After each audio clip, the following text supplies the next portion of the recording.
নমস্কার বন্ধুরা, অজানার পথের নতুন পর্বে আপনাদের সকলকে স্বাগত জানাই। দেশের জন্য এক গুরুত্বপূর্ণ দিন হলো প্রজাতন্ত্র দিবস। এই প্রজাতন্ত্র দিবস উপলক্ষে প্রতি বছর কুচকাওয়াজের আয়োজন হয়। 1947 সালের 15ই আগস্ট ব্রিটিশদের হাত থেকে স্বাধীনতা পেয়েছিল ভারত। তবে তখনও ভারতের কোনো সংবিধান তৈরি ছিল না। পরবর্তীকালে 1947 সালের 29শে আগস্ট ডক্টর বি.আর. আম্বেদকরকে চেয়ারম্যান হিসেবে নিযুক্ত করে গঠন করা হয় একটি খসড়া কমিটি।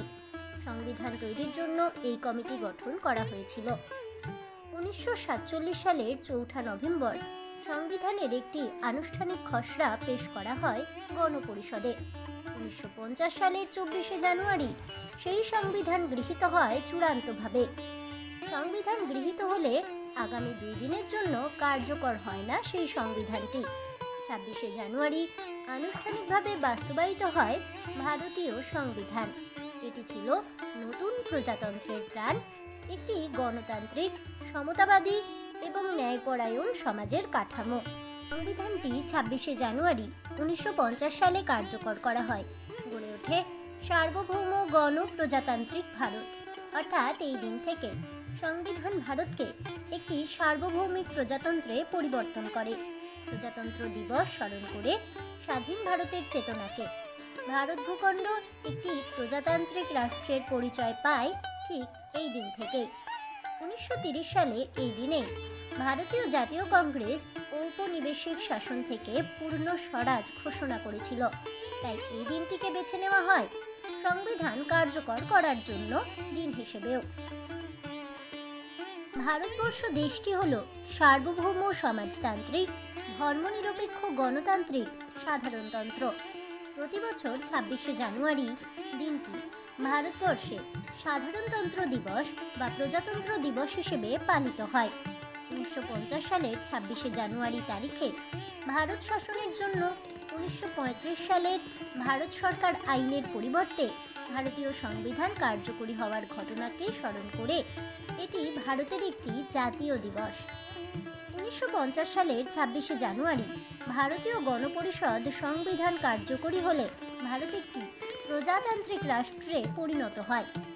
কার্যকরী হওয়ার ঠিক 2 মাস আগে 1949 সালের 26শে নভেম্বর গণপরিষদ কর্তৃক ভারতের সংবিধানটি অনুমোদিত হয়।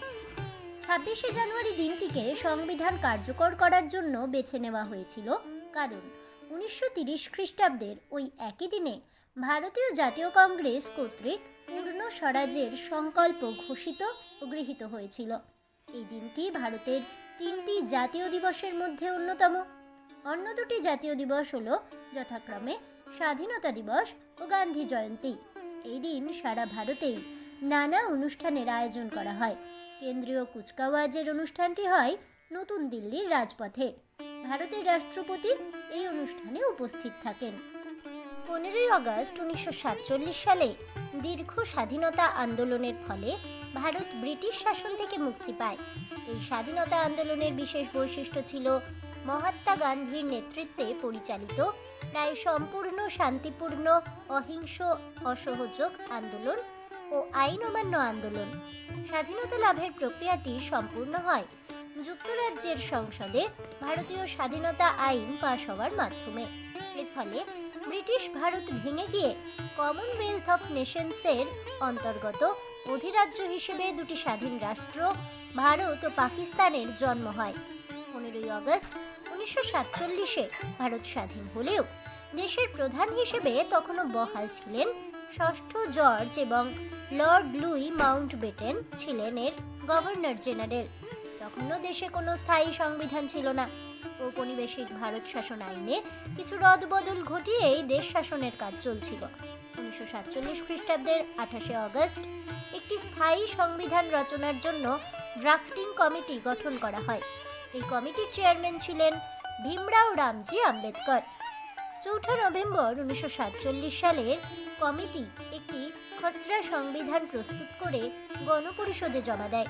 চূড়ান্তভাবে সংবিধান গৃহীত হওয়ার আগে 2 বছর 11 মাস 18 দিন ব্যাপী সময়ে গণপরিষদ এই খসড়া সংবিধান আলোচনার জন্য 166 বার অধিবেশন ডাকে।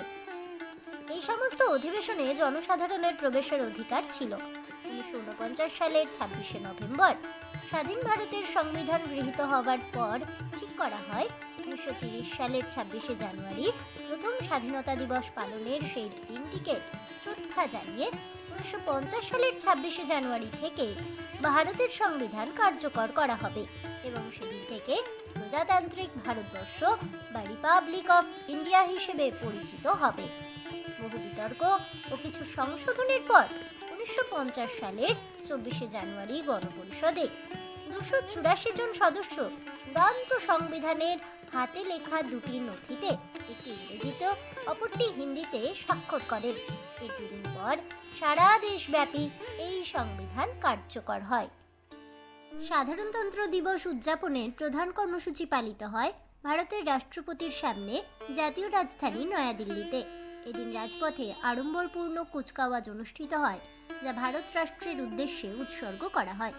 সাধারণতন্ত্র দিবস উপলক্ষে জাতীয় রাজধানী নতুন দিল্লিতে কুচকাওয়াজ হয় রাষ্ট্রপতির আবাসস্থল রাষ্ট্রপতি ভবনের নিকটবর্তী রায়সিনা হিল থেকে রাজপথ বরাবর ইন্ডিয়া গেট ছাড়িয়ে।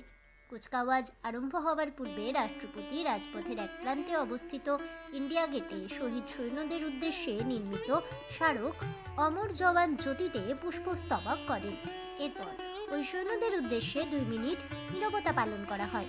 স্বাধীনতা আন্দোলন ও তার পরবর্তী যুদ্ধগুলিতে ভারতের সার্বভৌমত্ব রক্ষায় শহীদ সৈন্যদের প্রতি এইভাবে শ্রদ্ধা জ্ঞাপন করা হয়। এরপর রাষ্ট্রপতি অন্যান্য বিশিষ্ট ব্যক্তিদের সাথে মিলিত হন এবং প্রধান অতিথির সাথে রাজপথে অবস্থিত অনুষ্ঠানের মূল মঞ্চে আসেন। রাষ্ট্রপতির দেহরক্ষীরা ঘোড়ার পিঠে চড়ে তাদের পথ প্রদর্শন করেন। বিটিং রিট্রিট দ্বারা সাধারণতন্ত্র দিবস উদযাপনের আনুষ্ঠানিক পরিসমাপ্তি হয়। ভারতের সামরিক বাহিনীর 3 প্রধান শাখা ভারতীয় স্থলসেনা, ভারতীয় নৌবাহিনী এবং ভারতীয় বায়ুসেনা এই রিট্রিটে অংশ নেয়। রাজপথের প্রান্তে ভারতের কেন্দ্রীয় সচিবালয় ও রাষ্ট্রপতি ভবনের নর্থ ব্লক ও সাউথ ব্লক ভবন দুটির নিকটবর্তী রাইসিনা হিল ও বিজয় চকে এই অনুষ্ঠানটি হয়ে থাকে।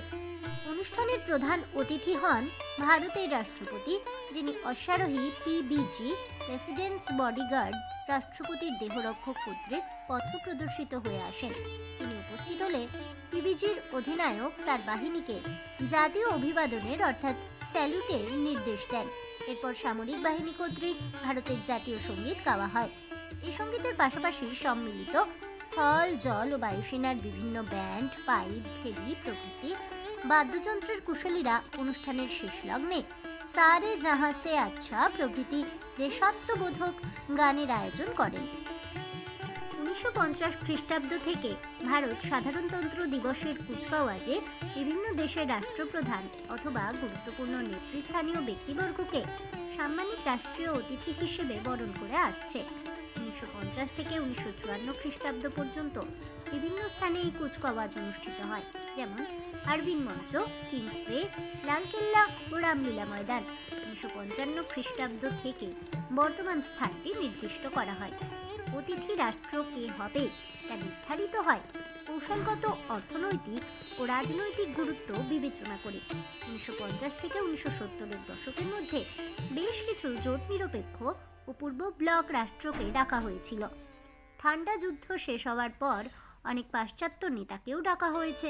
গুরুত্বপূর্ণ একটি বিষয় হলো এই যে চীন ও পাকিস্তানের সাথে ভারতের রক্তক্ষয়ী যুদ্ধের আগে পর্যন্ত ওই 2 রাষ্ট্রের নেতৃবৃন্দ সাধারণতন্ত্র দিবসে ভারতে আমন্ত্রিত হয়েছিলেন। 1965 খ্রিস্টাব্দের সাধারণতন্ত্র দিবসে পাকিস্তানের খাদ্য ও কৃষিমন্ত্রী ভারতের সাম্মানিক অতিথি ছিলেন এবং এর কয়েকদিন পরেই 2 দেশের যুদ্ধ বাধে। একাধিকবার যে সমস্ত রাষ্ট্র আমন্ত্রিত হয়েছে তাদের মধ্যে আছে প্রতিবেশী ভুটান ও শ্রীলঙ্কা, প্রতিরক্ষা মিত্র ফ্রান্স, সোভিয়েত ইউনিয়ন, রাশিয়া যুক্তরাজ্য, বাণিজ্য সহযোগী ব্রাজিল এবং জোট নিরপেক্ষ মিত্র গোষ্ঠী নাইজেরিয়া ও ভূতপূর্ব যুগোস্লোভিয়া। ভুটান ও ফ্রান্স সবচেয়ে বেশিবার অর্থাৎ 4 বার আমন্ত্রিত হয়েছে, আর তাদের পরেই আছে মরিশাস ও সোভিয়েত ইউনিয়ন রাশিয়া। শেষোক্ত 2 দেশই আমন্ত্রিত হয়েছে 3 বার করে। আজ এ পর্যন্তই। তাহলে বন্ধুরা, প্রজাতন্ত্র দিবসের ইতিহাস সম্পর্কে জেনে আপনাদের কেমন লাগলো অবশ্যই আমাকে কমেন্টে জানাবেন। ভিডিওটি ভালো লেগে থাকলে লাইক শেয়ার করতে ভুলবেন না। আমার চ্যানেলের নতুন বন্ধু হয়ে থাকলে চ্যানেলটিকে সাবস্ক্রাইব করে দেবেন। পাশে থাকা বেল বাটনটি প্রেস করে রাখবেন নতুন ভিডিওর নোটিফিকেশন পাওয়ার জন্য। ফিরে আসছি পরবর্তী ভিডিও নিয়ে। ততক্ষণ সবাই ভালো থাকুন, সুস্থ থাকুন আর অবশ্যই সঙ্গে থাকুন আর দেখতে থাকুন অজানার পথে।